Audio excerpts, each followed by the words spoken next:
this film opens. And then the larger question is, what are the implications for this? Well, it's a frightening time for Hollywood, for studios like Sony. Everybody is just waiting for the next shoe to drop. Carmike's saying they will not show the film, and more theater chains are expected to follow. And what happens at And the implications are whether movie companies can be intimidated not to show a film because of the threats that are coming from someone. Exactly. Sony's saying they are going to go forward with this release, but they're leaving it up to theater chains whether or not they want to show this film. But clearly, in terms of censorship, in terms of terror, this has worked. How much money do you think they stand to lose? Well, that's a great question, Gail. I mean, the film itself cost $40 million to produce, tens of millions of dollars to promote and advertise. If they don't show it in theaters, that impacts its box office. That impacts all kinds of ancillary revenues, such as television deals and DVD sales. So this is going to cost Sony tens of millions of dollars just associated with that film if it is not a success, if they don't get enough theaters to play it. How is Sony fighting back? Well, right now they're trying to get in front of this story. They're trying to line up supporters. They're working with the MPAA to get some kind of statement of solidarity from studios, but that's been very difficult for them. They're threatening legal action in terms of media outlets that publish, that use these stolen documents to write and report on. And what about the future for Amy Pascal, the head of Sony Pictures? Well, that's a great question. Amy Pascal is certainly on the ropes right now. Those emails extremely embarrassing for a person in her position, and she's got a lot of fence mending to do. Thank you so much. Thank you. Thank you for coming in.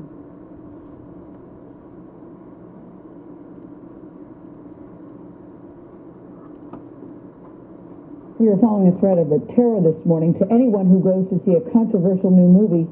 Thursday's New York premiere of The Interview was reportedly canceled. Hackers who attacked Sony Pictures warn the world will be, quote, full of fear if the movie hits theaters as scheduled on Christmas Day. They tell Americans to remember the 11th of September. The Interview is a comedy where the CIA recruits two journalists to assassinate North Korean leader Kim Jong-un. Well, North Korea is outraged by the movie but denies any connection to this new threat. Bob Bohr is in Washington with how law enforcement is responding. Bob, good morning. Good morning. Well, the FBI and the Department of Homeland Security now are busy working to determine if this is just some kind of scare tactic, angry rhetoric, or perhaps a real warning about a pending attack. Sources say so far there's no credible intelligence pointing to any plot against any U.S. theater. Still, police are on guard. We take those threats very seriously. And, Los Angeles Police Chief Charlie Beck says the LAPD will take extra precautions after an online message warned of a bitter fate for moviegoers who, quote, seek fun in terror. Remember the 11th of September, 2001. The message goes on to threaten theaters. We recommend you to keep yourself distant from the places at that time. If your house is nearby, you'd better leave.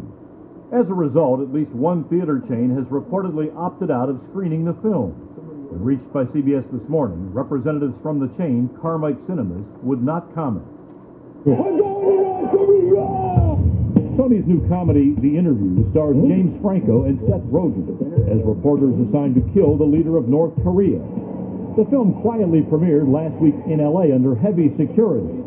Now the actors have canceled promotional appearances, but the movie is still set to hit theaters nationwide on Christmas Day.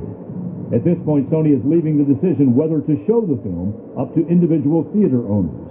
I don't think people should be afraid to go to the theater to see this movie. That achieves the goal that terrorists set. The hackers who call themselves Guardians of Peace have already exposed everything from Sony's confidential financial information and top-secret scripts to embarrassing executive emails bashing Hollywood A-listers. Tuesday, they released more than 30,000 new emails, reportedly all to or from Sony's top entertainment executive, Michael Linton. And the hackers are now threatening to do more damage. They call this latest online warning just the beginning of a Christmas gift, saying, quote, whatever comes in the coming days is called by the greed of Sony Pictures Entertainment. Now, this new message does not shed any particular new light on who's responsible, but law enforcement sources tell us the evidence points to either hackers inside North Korea or maybe outside surrogates who are acting at the direction of the communist regime. North Korean authorities, for their part, are denying any involvement in the cyber attack. Charlie? Bob, thanks.